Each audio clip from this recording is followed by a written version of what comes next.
लेकिन मजे की बात है, राय देने वाला आदमी बिल्कुल सक्सेसफुल नहीं हुआ।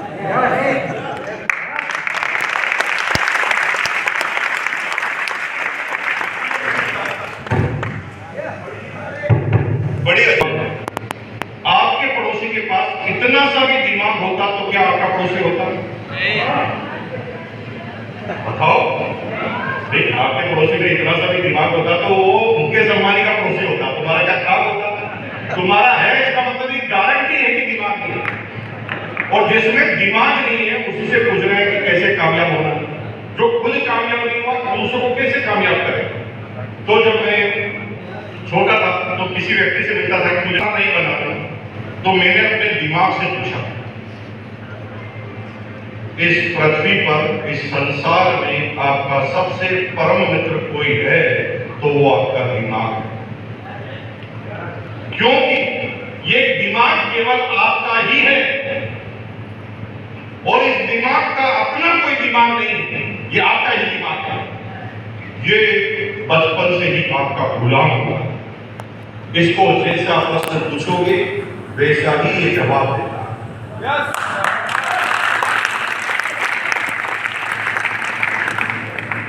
पुलिस वालों में बहुत दिमाग होता है कि नहीं होता? तो क्या चोर में कम होता? बेसिकली दोनों में ही दिमाग होता है। दिमाग की दिशाएं अलग अलग होती है, एक की पकड़ने में होती है, एक की चोरी करने में होती है। दोनों ही कनेक्टेड है, दिशाएं अलग अलग है। एक दिशा को समाज सही मानता है और एक दिशा को समाज सही नहीं मानता। दिमाग तो दोनों के अंदर ही है। और इसी तरह जब हम सही दिशाओं में जाते हैं तो दुनिया का आशीर्वाद मिलता है, दुनिया का हमें फायदा मिलता है, दुनिया का सपोर्ट मिलता है। और गलत दिशा में दिमाग लगाते हैं दाऊद इब्राहिम की तरह, तो हम समाज से दूर होते जाते हैं। दिमाग दोनों के, जिस आईएएस अफसर को बनाकर, बड़े बड़े आईबी एजेंट बनाकर, अंडर सीक्रेट एजेंट बनाकर वो लोग दाऊद इब्राहिम को नहीं पकड़ पाए, तो दाऊद इब्राहिम में ज्यादा दिमाग है कि उनमें ज्यादा दिमाग है? दिमाग दोनों में। और ये दिमाग आपके पास भी है, लेकिन हम क्या करते हैं? दिमाग हमारा गुलाम है और हम अपने को दिमाग का गुलाम समझते हैं और दिमाग से बार बार डरने वाले प्रश्न पूछते हैं। डरने कैसे? एक एग्जाम्पल है, आपने बिजनेस किया और आप दिवालिया हो गए, नुकसान हो गया, लॉस हो गया, दिवालिया हो गया। अब आप सुबह उठे और जो कमांड देंगे वैसी घटनाएं घटित होगी। अब मैं आपको एग्जांपल देता हूं। अरे बाप रे, आपने क्या बोला? अरे बाप रे, लाला आ गया, कैसे बचूं? दिमाग को कमांड क्या दी? कैसे बचूं? तो दिमाग कहता भाग है। दिमाग को जो पूछोगे, ये दिमाग तो आपका गुलाम है, ये दिमाग का अपना दिमाग नहीं है। इसको जो पूछोगे वो उत्तर दे दे। कैसे बचूं? भागना। अरे फर्स्ट फ्लोर पर हूं, कैसे भागूं? बीवी की साड़ी बांधकर खिड़की से भाग। ये तो आगे से आगे आंसर देता है। लेकिन अगर तुमने इस दिमाग से पूछा होगा, मैं इसी जिल्लत भरी जिंदगी नहीं जीना चाहता, मैं गर्व वाली व्हाइट कॉलर की जिंदगी जीना चाहता हूं, क्या करूं? तो दिमाग आपको राय देता कि फिर डर मत, लोग तुझे गाली दे तो डर मत, लेकिन कभी थप्पड़ मारे तो डर मत, और तूने जो गलती की उसकी माफी मांग, और लोगों को ये आग्रह करके क्यों रहा है कि पैसा लौटा दूंगा। यही दिमाग आपको दूसरी राय देता। अब आप जो पैसा मांगते हैं उसे कहते हैं भाई साहब आप चाहो तो मेरे 4 थप्पड़ मार दो, सूली पर लटका दो, पैसे मेरे पास नहीं है, लेकिन मैं बेईमान आदमी नहीं हूं, मेरे बिजनेस में लॉस हुआ और मेरे पास आज पैसा नहीं है, लेकिन अगर आप मुझे समय देंगे तो मैं आपकी पाई लौटा दूंगा। अब मैंने अपने दिमाग से कहा कि कोई मेरा सहयोग नहीं कर रहा, कोई मुझे कैपिटल नहीं दे रहा, मैं क्या करूं? दिमाग से कहा क्या करूं? तो दिमाग ने कहा कोई देगा भी नहीं, तेरा मामला है, तुझे ही निपटाना पड़ेगा। तुझे मिलते ना 2 पैसे 5 पैसे टॉफी के लिए, उसी को बचत करना पड़ेगा। और 6ठी क्लास में मैंने टॉफी खाना छोड़ दिया। जब मेरे सारे क्लास के बच्चे मेरे सामने लॉलीपॉप खाते थे तब मैंने अपनी सारी टॉफी को छोड़ दिया। और आपको आश्चर्य होगा, जब मैंने टॉफी को छोड़ा तो समाज मेरा अगेंस्ट हो गया। समाज मेरा क्या था? मेरे क्लास के बच्चे मेरा समाज था। मेरे सारे क्लास के बच्चों को पता चल गया कि मैंने टॉफी खाना छोड़ दिया, तो बच्चों को लगा कि मैं कंजूस मक्खी चूस हूं। लोगों ने क्लास में मुझे चिढ़ाना चालू कर दिया, कंजूस मक्खी चूस। आप भी जब आर्ट्स करेंगे, जब आपके शुरुआत में रिजल्ट नहीं आएंगे, तो आपको भी लगभग इसी तरह से ताने दिए जाएंगे, क्या हुआ आर्ट्स का, आगे तेरी का 3 साल से कर रही है, ये कर रहा, वो कर रहा, कैसे उल्टे पुल्टे रहा। मेरे क्लास के बच्चों को जब पता चला कि मैं टॉफी नहीं खाता, तो लोगों ने मेरी बातें फैलाना चालू कर दी कि मुकेश कोठारी कंजूस मक्खी चूस है। मेरी क्लासमेट थी 5-6 क्लास में, ललिता राजपूत, उसका जन्म तो मेरे लिए ही हुआ था।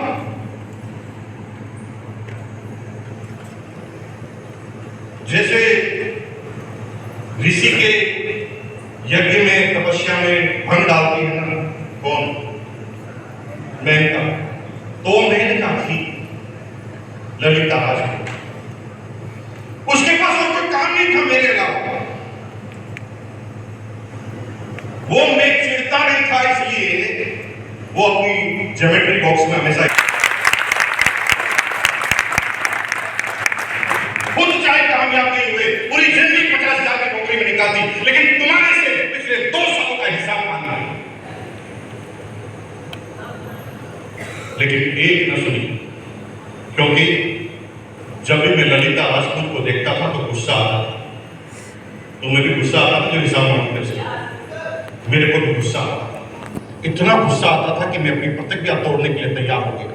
मैंने सोचा ही ललिता की बच्ची को बताऊंगा एक लंबी टॉफी लाकर, मेरे पास इतने पैसे हैं।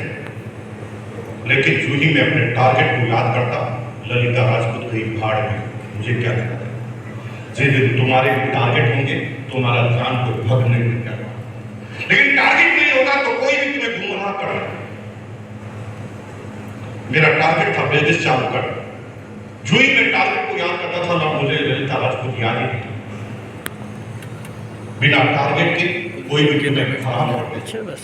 अभी मैं वाराणसी से और इतनी गहनता से देख रहे थे कि जेसीबी मशीन जो ही नीचे जाती वो पूरी गर्दन को नीचे ले जाती, जेसीबी मशीन जो ही ऊपर आती वो पूरी गर्दन को ऊपर। 100 आदमी केवल यही काम कर, पता वो ऐसा क्यों कर रहे थे? क्योंकि घर से कोई टारगेट लेके निकलेगी। जिनको हॉस्पिटल जाना था वो जेसीबी मशीन की तरफ देखने गया था। वर्मा साहब को सेमिनार में लेकर आना था तो इन्होंने जेसीबी मशीन देखी नहीं। जिनको हॉस्पिटल जाना था, जिनको ऑफिस जाना था, जिनको सेमिनार में जाना था, जिनका टारगेट फाइनल था, उसकी निगाहें जेसीबी मशीन पर गई ही नहीं। जेसीबी मशीन को सिर्फ वो देख रहे थे जो घर से कोई टारगेट लेके निकले ही नहीं थे, उनको जेसीबी मशीन 1 रुपया 60 पैसा इकट्ठा कर दिया मैंने एक साल, 1 रुपया 60 पैसा। 90% लोग अनसक्सेस होते हैं गलत बिजनेस के चैलेंज से। अपने समय, स्थान और परिस्थिति के आधार पर आपको बिजनेस चयन करना होता है। आप हैं फकीर और आप डायमंड का बिजनेस करना चाहेंगे तो नहीं होगा आपसे। आप जिस परिस्थिति में रहते हैं उस परिस्थिति के हिसाब से आपको बिजनेस करना पड़ता। सुना है कि मर्सिडीज का शोरूम सब्जी मंडी में लग गया। उनको पता है उनकी सिचुएशन, उनको पता है कि हमारे ग्राहक ना सारे करोड़पति और वो सब्जी मंडी में आते ही नहीं है, सब्जी मंडी में तो उनके नौकर आते हैं। इसलिए वो अपने शोरूम को शहर की सबसे बड़ी महंगी रोड पर लगाते हैं। वहां पर पार्किंग की सुविधा अलग रखते हैं, ग्राहक को परेशानी ना हो उसके लिए एक एक चीज का ध्यान रखते हैं, क्योंकि उनके कस्टमर की साइज वो है। लेकिन कभी आपने सुना कि चकाचौंध मर्सिडीज के शोरूम में सब्जी बिक रही? नहीं, उन्हें पता है कि सब्जी कहां बिकती है और मर्सिडीज कहां। केवल टैलेंट से तुम कामयाब हो जाओगे, गलत फहमी में मत रहना। टैलेंट तो मेरे 10 दोस्त थे, मैं 10वें नंबर का दोस्त। 9 दोस्त में से 4 डॉक्टर, एमबीबीएस और 5 आईआईटी इंजीनियर है। 10वां मैं ही हूं जो कभी सेकंड डिवीजन भी पास नहीं हुआ, हमेशा थर्ड डिवीजन। लेकिन मेरा एक भी दोस्त मेरे पास इनकम के आसपास भी नहीं, आसपास भी नहीं। 9 में से 5 तो अमेरिका में सेटल है। उनके पास दिमाग बहुत है, लेकिन दिमाग से कुछ नहीं होता मेरे भाई। अगर आप सही निर्णय नहीं ले पाते ना तो आप कामयाब नहीं होते। भीलवाड़ा में एक समोसे वाला है, बहुत फेमस, इतना फेमस कि जो भी राजनेता आता है ना वो समोसा खाए बगैर जाता है। एक दिन उस समोसे वाले को गलतफहमी हो गई कि समोसा तो मैं अच्छा बनाता हूं, मेरा मालिक मेरी वजह से कमा रहा है। एक दिन उसने मालिक की दुकान छोड़ दी और उसने कहा मैं खुद समोसे की दुकान लगाऊं। लेकिन जो ही उसने खुद समोसे की दुकान लगाई उसका एक भी समोसा नहीं बिका। अगर समोसे में ही दम है तो फिर बिका क्यों? आंसर जानना चाहते हैं? यस। क्योंकि उसे समोसा कहां बेचना है, कब बेचना है, ये पता नहीं। उसने समोसे की दुकान लगाई शमशान के गेट पर, रात को 9 बजे खोलने लगे। अब शमशान के गेट पर कोई समोसा खाने आएगा, वो भी रात को 9 बजे। समोसा कितना भी अच्छा बना लोगे दुकान नहीं चलेगा। एक आदमी आया कि सर मैंने डायरेक्ट सेलिंग की दुनिया की सबसे नंबर 1 कंपनी ज्वाइन की। मैंने कहा अच्छी बात है, क्या प्रोडक्ट है? प्रोडक्ट सारे जो आरसीएम में है। मैंने कहा पेस्ट कितने का? 450 रुपए का। मैंने कहा बेवकूफ, तेरे मोहल्ले में एक सर्वे करके आना, उसमें पता लगाना कि तेरे मोहल्ले में जो 200 घर है, 200 घर में से कितने घर है जो 400 रुपए के पेस्ट को यूज करता है। और जब सही बिजनेस का सिलेक्शन नहीं होता हाथ में, तो आप कितना भी टैलेंटेड हो, कंपनी कितनी भी अच्छी हो, आप कामयाब नहीं। मैंने सोचा क्या बिजनेस करूं। तो मेरी क्लाइंटेज थी मेरे दोस्त, 50-60 दोस्त थे मेरे मोहल्ले के, सब मेरी एज के थे। अब मेरे तो ग्राहक वही थे, दूसरे तो ग्राहक थे नहीं। तो मैंने सोचते दिमाग लगाया और पता लगाया कि ये सारे बच्चे पतंग उड़ाते हैं, मैं पतंग की दुकान, और मैंने पतंग की दुकान लगाने के लिए सर्वे किया तो 1 रुपये 60 पैसे में होलसेल वाला पतंग देने के लिए तैयार नहीं था। तो मैंने अपने भाई से 1 रुपया 60 पैसा लिया उधार, बड़े भाई साहब से। प्रश्न यह है कि मेरे से बड़ा मेरा भाई जो 2 साल बड़ा था, उसका तो कोई टारगेट ही नहीं था, फिर उसके पास पैसे कहां से आए? मेरा तो टारगेट था इसलिए मैंने 1 रुपया 60 पैसा इकट्ठा किया। मेरे भाई का तो कोई टारगेट नहीं है तो फिर उसने इकट्ठा क्यों किया? जीवन में संगत का असर होता है, वैसी संगत वैसी संगत। बदमाश के साथ रहोगे, मवाली के साथ रहोगे, उनके गुण आएंगे, फालतू आदमी के साथ रहेंगे, फालतू की बातें करेंगे। बिजनेसमैन के साथ रहोगे, बिजनेसमैन के गुण आएंगे। मुकेश कोठारी एक साधारण सा आदमी था, लेकिन अपलाइन ने राय दी कि अपलाइन के चिपक जाओ, और मैं 1 महीना बीसीजी की गाड़ी के चिपक गया। बीसी छाड़ा जी उतरा नहीं। मैंने हर चीज की कॉपी करना चालू कर दिया। पहले बीच में मांग हुआ करती थी, बीसीजी साइड में मांगते थे, हमने मांग को बदल दिया। हमने एक दिमाग में लगाया कि कामयाब आदमी क्या करते हैं मुझे सब करना है, कामयाब आदमी क्या खाते हैं मुझे सब खाना है, कामयाब आदमी क्या बोलते हैं मुझे वही बोलना है। और मेरे बीसी छाबड़ा जी की संगत में रहने से चालू से मेरे दूसरे दोस्तों की संगत से खत्म हो गई। और जब मैं कामयाब लोगों की संगत में आया तो कामयाबी लोगों की तरफ बात करने लगा। आपकी अपलाइन को नालायक मत समझना, आपकी अपलाइन की गाड़ी के चिपक जाना जो सीनियर अपलाइन है, उसके साथ रहने से आप 50 बातें सीख जाएंगे। और मेरे जीवन में ये महत्वपूर्ण बदलाव है। मेरा भाई पैसे किस लिए इकट्ठे किए? क्योंकि मेरे भाई को डर लगने लगा। डर ये लगने लगा कि अमीर तो छोटू बन जाएगा, मैं तो गरीब ही रह जाऊंगा। तो मेरे कंपटीशन में आकर उसने पैसे इकट्ठा करना चाहा, क्योंकि वो मेरी संगत में है। उसके दिमाग में आइडिया इसकी आया कि मैं उसके पार्टनर था। उसने कहा कि अमीर अकेला बन जाएगा, मुझे भी बचत करनी पड़ेगी। और जब आप अच्छे लोगों की संगत में रहोगे, अच्छे आइडिया, टैलेंट से कोई मतलब नहीं है कामयाबी का। टैलेंट तो झोपड़ी में भी पैदा होता है, टैलेंट तो भगवान की देन है, झोपड़ी में भी बन सकता है, लेकिन उसे माहौल नहीं मिलता। जो कम टैलेंटेड है लेकिन जब वो देहरादून की स्कूल में पढ़ता है तो वहां पर उसे माहौल बनता है, वो दुनिया को बदलने की बात करते हैं, वो चंद्रमा पर जाने की बात करते हैं, वो सॉफ्टवेयर पर बनाने की बात करते हैं। लेकिन जो ज्यादा दिमागदार है ना, जो झोपड़ी में पैदा हुआ, उसके सारे दोस्त है ना, बड़े होकर केले का होलसेल कारोबार की बात करते, इसलिए उसके दिमाग में बड़ी बात आती है। कामयाबी के लिए उन कामयाब लोगों की संगत होना बहुत ज्यादा जरूरी है। 1 रुपये 60 पैसे दो भाई से उधार लिए, 3 रुपये 20 पैसे से मैंने पतंग की दुकान लगाई, और आपको आश्चर्य होगा कि 3 महीने में पैसे को डबल कर दिया। 6ठी क्लास में 3 महीने। वहां से मेरा बिजनेस एंटरप्रेन्योरशिप चालू हुई, जो फिर कभी रुकी। और मैं हर चीज को पैसों की निगाह से देखता था। होली आती थी, लोग कलर लाने और लगाने की प्लानिंग करते थे, मैं कलर की दुकान खोलकर बैठ जाता। क्या करते थे? मैं फटाके की दुकान लगाता था। राखी आती थी, लोग राखी बांधने और बंधवाने की तैयारी करते थे, मैं राखी की दुकान लगाता था। लेकिन ये सब पार्ट टाइम बिजनेस है, मैं फुल टाइम बिजनेस करना चाहता था। तो मैंने अपने दिमाग से कहा कि मैं फुल टाइम कैसे कर सकता हूं। तो मेरे दिमाग ने कहा कि तेरे दोस्त सब दिन में क्या करते हैं? वो कंचे खेलते हैं। मैंने कंचे की दुकान लगाना चालू कर दी। अब कोई दोस्त हारता तो रोता, कोई दोस्त जीतता तो खुश होता, लेकिन मैंने ऐसा बिजनेस पकड़ लिया कि कोई रोए तो भी मेरा प्रॉफिट, कोई जीते तो भी मेरा प्रॉफिट, कोई हारे तो भी मेरा प्रॉफिट, हर जगह मेरा ही।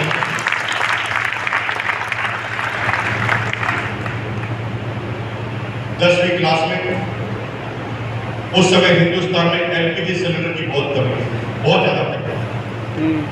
एलपीजी सिलेंडर पर ब्लैक चलता था। सही बात है। घर पर एलपीजी सिलेंडर खत्म हो गया तो भरवाने के लिए, यानी दूसरा सिलेंडर भरवाने के लिए एक चौराहे पर वहां पर स्टोर लगी रहती थी गैस की एजेंसी की। मैं वहां पर गया गैस का सिलेंडर भरवाने के लिए। तो एक नया आइडिया मेरे दिमाग में आया। तुम आंखें तो खुली रखो मेरे भाई, इतने बिजनेस के आइडिया है कि आप सोच भी नहीं सकते। सिर्फ आंखें खुली रखने से वो आइडिया आपको दिमाग में मिलेगा। मैं सिलेंडर भरवाने गया, मैंने उन्हें कहा कि ये वो मेरा नंबर आया, 106 रुपए में सिलेंडर मिलता था। तो मैंने सिलेंडर मांगा, उसने सिलेंडर मुझे दिया। तभी एक घटना घटी। एक आदमी वहां पर और आया सिलेंडर लेने के लिए। उसने कहा भाई साहब मेरा नंबर तो नहीं आया, लेकिन सिलेंडर की बहुत अर्जेंट जरूरत है, घर में शादी है, मैं 200 रुपए एक्स्ट्रा दूंगा। तभी मुझे लगा कि यही बिजनेस करना पड़ेगा जो 200% मार्जिन। एकदम सही बात। 200% मार्जिन है, 106 रुपए का सिलेंडर, 200 रुपए एक्स्ट्रा मिलेगा। दिमाग से पूछा ये सिलेंडर कैसे मिलेगा, कहां से मिलेगा? तो दिमाग ने कहा कि तुझे और कोई तो देगा नहीं, तुझे ऐसे ही आदमी को तलाशना पड़ेगा जिसको सिलेंडर मिलते हैं लेकिन इस्तेमाल नहीं होते। मैंने पूरे मोहल्ले का सर्वे कर लिया जो छोटी फैमिली थी। सही बात। क्योंकि सरकार महीने में 2 सिलेंडर देती थी, इस्तेमाल जिनका एक ही होता था। मैं उनके घर पर जाकर प्लान समझाने लगा कि भाई साहब सिलेंडर तुम्हें 2 मिलते हैं, इस्तेमाल एक ही होता है, एक का क्या करते हो? तुम्हें लेते ही नहीं, यही गलती कर रहे हो। सरकार से दोनों लो, एक मुझे दो, 100 रुपए एक्स्ट्रा दो।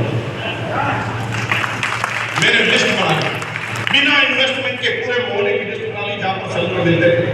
अब मैं रोज गैस के सिलेंडर वाले के पास में जाकर खड़ा हो जाता। कोई भी आदमी आता, सिलेंडर मुझे एक्स्ट्रा दे दो। सिलेंडर वाला कहता 200 रुपए एक्स्ट्रा लगेंगे, तो मैं उसकी शर्ट को खींच कर कहता 150 देगा। वो कहा हाँ बिल्कुल दूंगा। मैं तुरंत एक नाम को पकड़ता और उसके पास जाकर पहुंच जाता, सिलेंडर लेकर 50 रुपए का। उस जमाने में एक सिलेंडर पर 50 रुपए कमाना छोटी छोटी बात नहीं। 2-2.5 हजार रुपए पर मंथ कमाने लगा। 12वीं क्लास में मेरे पास टीवीएस चैंप मोपेड हुआ करती थी और मेरे प्रिंसिपल के पास लूना हुआ करती थी। दोनों ही स्कूल में एक साथ घुसा करते थे। 12th स्टैंडर्ड के बाद सब कुछ जीवन में ठीक चल रहा था, लेकिन पढ़ाई लिखाई में बिल्कुल रुचि नहीं, बिल्कुल। मेरा एक मैथमेटिक्स का जो टीचर था ना, मेरे लिए विलेन था वो। उस मैथमेटिक्स के टीचर को ट्रिग्नोमेट्री से इतना ज्यादा प्यार था कि वो बार बार ट्रिग्नोमेट्री ही पढ़ाता था। बार बार खोलकर बैठ जाता था, sin theta is equal to cos theta. साला मुझे अभी तक समझ में नहीं आया, 2200 रुपए कमाते वक्त अभी तक एक भी थीटा नाम नहीं आया, और ये बार बार थीटा ही समझाता है, और ये थीटा समझाता है इसको 1200 रुपए मिलते हैं, मैं थीटा नहीं जानता तो मुझे 2200 रुपए। ये लॉजिक मुझे समझ में नहीं आता। हालांकि मुझे अब समझ में आ गया थीटा का मतलब, लेकिन उस जमाने में मैं छोटा था, मुझे समझ में नहीं आया थीटा पढ़ाते।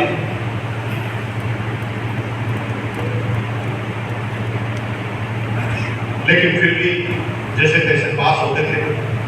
हमारा एटमॉस्फेयर समझिए कि जितने भी हमारे स्कूल के गुंडे मवाली बदमाश थे, हमारे खासन खास याद हुआ करते थे, क्योंकि सबके खाने पीने का इंतजाम हम किया करते थे। हमारा वजन मात्र 48 किलो था, 48 किलो, और 3 सालों से जो फेल हो रहे हैं उन सबका वजन 75 किलो 80 किलो था। हमारा वजन 48 किलो। 48 के, और वो सारे के सारे लोग हमारे पीछे चलते हैं, क्योंकि सबके खाने पीने का इंतजाम हम किया है। हम आगे आगे करते थे, बड़े बड़े पहलवान सब हमारे पीछे चलते थे। थोड़ी थोड़ी देर में पहलवान अपनी परफॉर्मेंस बताने के लिए आगे आता और कहता, मुकेश जी हुक्म करो। तुम्हें पता ही नहीं है पैसे से कितनी पावर हो। 48 किलो के आदमी को वो बड़े बड़े 80 किलो के आदमी पहलवान बना लेते। पढ़ाई लिखाई में रुचि नहीं थी, फिर भी हर साल पास होते थे और अच्छे नंबरों से होते। क्योंकि पास होने के लिए खुद का पढ़ना लिखना जरूरी नहीं है, पड़ोसी का पढ़ना लिखना बहुत जरूरी है।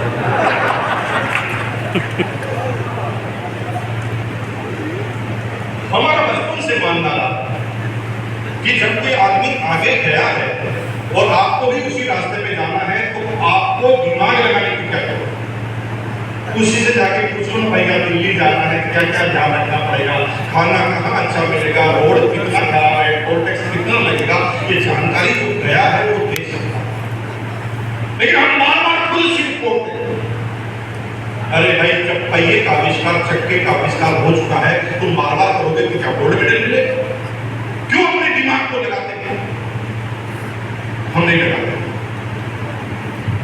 सब लोग जब पढ़ते थे तो हम ये देखते थे कि कौन कितना पढ़ता है। मैथमेटिक्स का एग्जाम होता था, जिससे हम कॉपी करते थे उसके 80 नंबर आते थे, हमारे हमेशा 90 आते थे। अभी आप में से कुछ लोगों को हंसी आ रही, यार मुझे इतना तो मत फेंको, जिससे कॉपी की उसका 80 और आपके 90 आ कैसे सकते? यही गलती तुम्हारे दादाजी ने की। जब 80 साल पहले तुम्हारे दादाजी को किसने कहा था कि पाकिस्तान भारत का मैच लंदन में होगा, तुम्हें गाजीपुर में बताऊंगा, तो तुम्हारे दादाजी भी हंसे। इतनी बड़ी दूरबीन बनाएगा, गाजीपुर में कैसे दिखाएगा? जब भी कोई ऐसी बात सुनो जो आपको हजम नहीं होती, तो आप उसे पत्ता मत काटो, आप पूछो ऐसा कैसे। क्या पूछो? चलो आप नहीं पूछे तो दूसरी बात करते हैं, क्या पता वो बात नहीं करते। बताइए, चलो 2 आदमी पूछे, मीटिंग के बाद मिलना तो सबका टाइम खराब।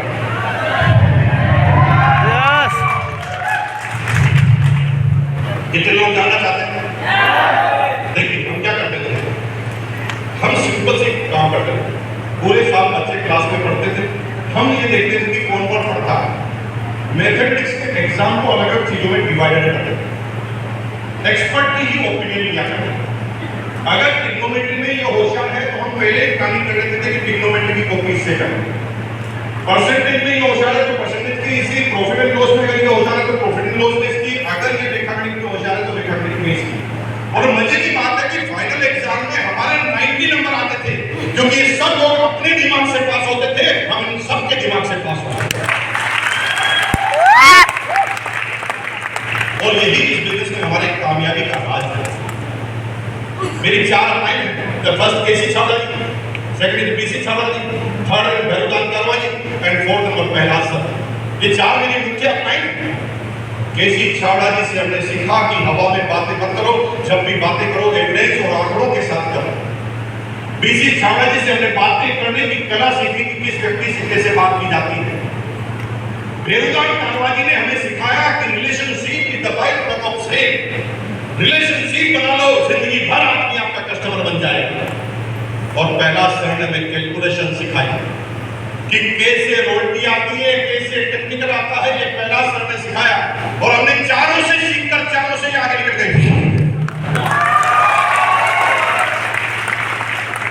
इसलिए जीवन में कामयाब होना है तो एक गुरु कभी मत बनाना, कभी एक गुरु मत, क्योंकि एक गुरु एक धर्म माना आपने तो धर्म और गुरु की अच्छाइयों के साथ बुराइयां भी आएगी, क्योंकि हर धर्म की अच्छाइयां भी है, हर बुराई भी है, और हर गुरु की अच्छाई भी है और बुराई भी है।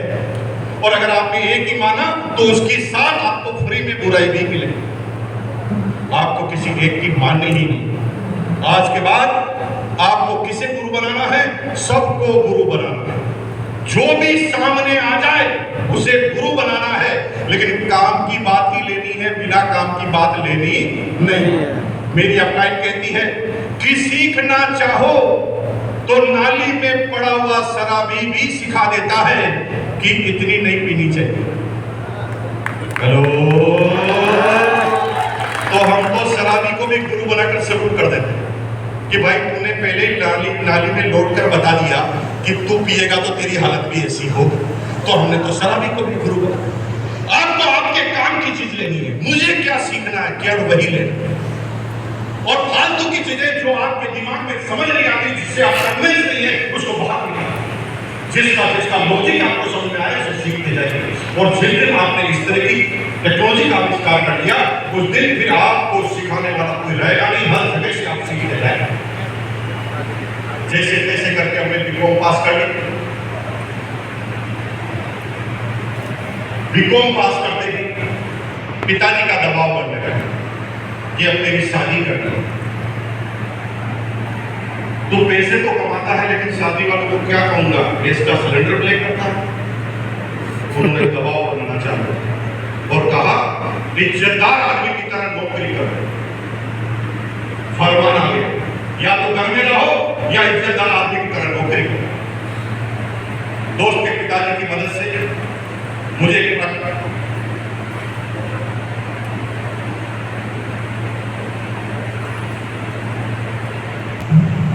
मिलकर देखी। जय आरसी, जय आरसी। दोस्त के पिताजी की मदद से नौकरी मिल गई। मुझे डरा दिया, खूब लोग आएंगे इंटरव्यू के लिए, जरूरी नहीं कि मेरा नंबर आ जाएगा, इसलिए सैलरी वैलरी की बात मत करना, एक बार ज्वाइन कर लेना। तो मैं डरा नौकरी के लिए गया और मेरा सिलेक्शन हो गया। पूरे महीने मैंने झूमता काम किया, इतना काम किया कि पसीना निकाल दिया। लेकिन एक महीने बाद मुझे सैलरी दी गई। मेरा बॉस मेरे को बहुत खुश था और उसने मुझे केंद्र में बुलाकर कहा, शाबाश, बहुत आगे जाएगा। जितने भी फ्रेशर को आते हैं उसे हम 700 रुपए देते हैं, तुझे 750 देंगे। 2200 रुपए पार्ट टाइम में कमाने वाले आदमी को यहाँ पर 12 घंटे की कीमत 750 रुपए दी गई। उसी समय हमने कसम खानी और बाहर आके ही खाना खाया, तेरी दुनिया में न रखेंगे कदम। आज के नौकरी करेंगे, लेकिन जो ही हमने कहा नौकरी नहीं करेंगे, पिताजी की सकरात एकदम साफ। पिताजी ने बिल्कुल क्लियर कर दिया, या तो घर में रहो या नौकरी करो। कुछ समझ में नहीं आ रहा। एक तरफ हमें सीधा साधा रास्ता नजर आ रहा और एक तरफ खाई नजर आ रही जब तक पिताजी हमें भेजना चाहते और पिताजी उस बात को समझ नहीं पा रहे। तब हमें समझ में आया, फिर दिमाग से पूछो इस चीज का हल क्या है, दिमाग बताए।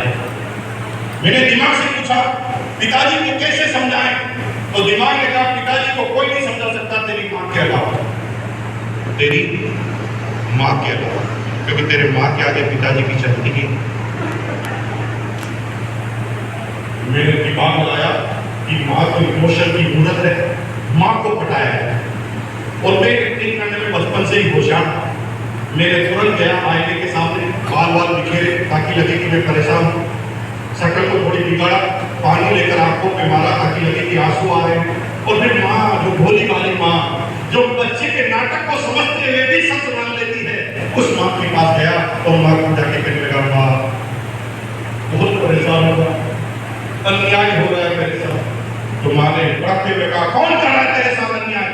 मैंने कहा, माँ वो मेरा बोझ है माँ, मुझे 750 रुपए का समझता है, मैं 750 रुपए का दिखता हूँ तुझे माँ। तुम्हारे कहा, कौन कहता तू 750 का है, तू मेरे लिए करोड़ों का है। मैंने कहा, माँ मुझे पता है कि तू मुझे समझती है, लेकिन ये बात पिताजी को कैसे समझाए? तो पिताजी, माँ ने कहा, चिंता मत कर, आने दे बापू को, मैं समझा दूंगा। मैंने माँ को पूरी तरह तैयार कर लिया। अब माँ एकदम तैयार हो गई। हमने सोचा कि पिताजी आते ही बात छेड़ देंगे। हमने पीछे घूम के देखा तो पिताजी तो पीछे ही खड़े थे। पूरी की पूरी प्लानिंग फेल हो गई और हमें नौकरी कंटिन्यू करनी पड़ी। 7 साल तक हमने प्राइवेट जॉब किया। 7 साल नौकरी करने में हमेशा ऐसे काम करते थे कि नौकरी में भी आगे रहे। सारे बच्चे जल्दी काम खत्म करके चाय की केबिन पर जाकर चाय की चुस्कियां लगाते हुए गप्पे मारते थे। हम जल्दी काम खत्म करके बॉस की केबिन में जाते थे। सारे बच्चे कहते थे जल्दी फ्री हो गया तो बॉस की केबिन में क्यों गया, बॉस तो और काम बता देगा। हम इसलिए नहीं जाते थे कि वो हमें काम बता देगा, हम ये पता करने जाते थे कि मेरा बॉस केबिन में बैठकर क्या करता है, कि मेरा बॉस बन गया, हम उस काम को देखना चाहते हैं।